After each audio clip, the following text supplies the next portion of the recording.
Israel के top commander और Hezbollah प्रमुख हसन नसरल्लाह के दाएं हाथ फुआद शुकर को मारकर इजरायली सेना ने हिजबुल्लाह को अभी तक का सबसे बड़ा घाव दिया है। और ये घाव ऐसा है जिसे हिजबुल्लाह चाहकर भी नहीं भुला सकता और ना ही ये घाव इतनी आसानी से भरेगा।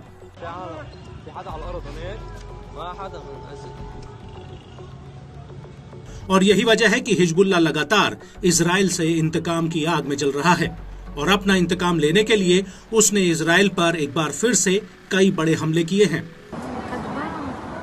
हिजबुल्लाह का कहना है कि उसने आयलत बैरक्स पर आईडीएफ की 91वीं डिवीजन के हेडक्वार्टर पर ड्रोन्स का एक जत्था फायर किया है, जिसकी चपेट में आईडीएफ के कई अधिकारी और सैनिक आ गए।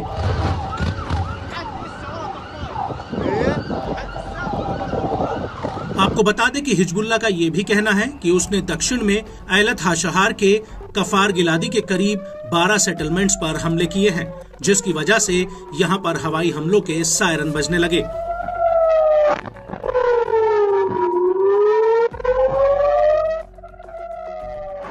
हिजबुल्लाह का कहना है कि इस इलाके में इजरायली सेना की कई अहम बैरक्स हैं जो आयरन डोम के लॉन्चर से लैस हैं।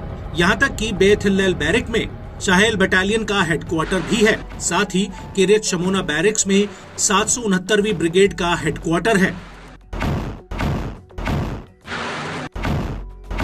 वहीं आईडीएफ का कहना है कि लेबनान की तरफ से कई दिशाओं से आ रहे कई ड्रोन्स को चिन्हित किया गया और इन ड्रोन्स को गिराने के लिए एयर डिफेंस सिस्टम एक्टिव थे। वहीं हिजबुल्लाह के मुताबिक आईडीएफ जेट्स इन ड्रोन्स को इंटरसेप्ट करने की कोशिश कर रहे थे। एयर डिफेंस सिस्टम आयरन डोम तक इन ड्रोन्स को गिराने में नाकामयाब रहा है और इन ड्रोन्स में से कुछ तो एलत हाशहार सेटलमेंट्स पर जाकर गिरे हैं, जिनकी वजह से कई जगहों पर आग लग गई। हिजबुल्लाह के मुताबिक ये ड्रोन एलत बैरक्स में बने गिलेली डिवीजन के हेडक्वार्टर तक पहुंचने में कामयाब रहे हैं।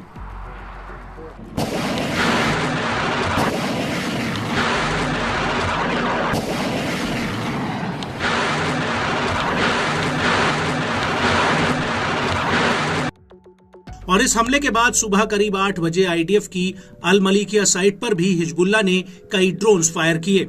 रमीम बैरक्स, जारिद बैरक्स, रसल नकूरा साइट और शाम को किरबत मार सैन्य चौकियों पर हिजबुल्लाह ने रॉकेट हमलों की झड़ी लगा दी।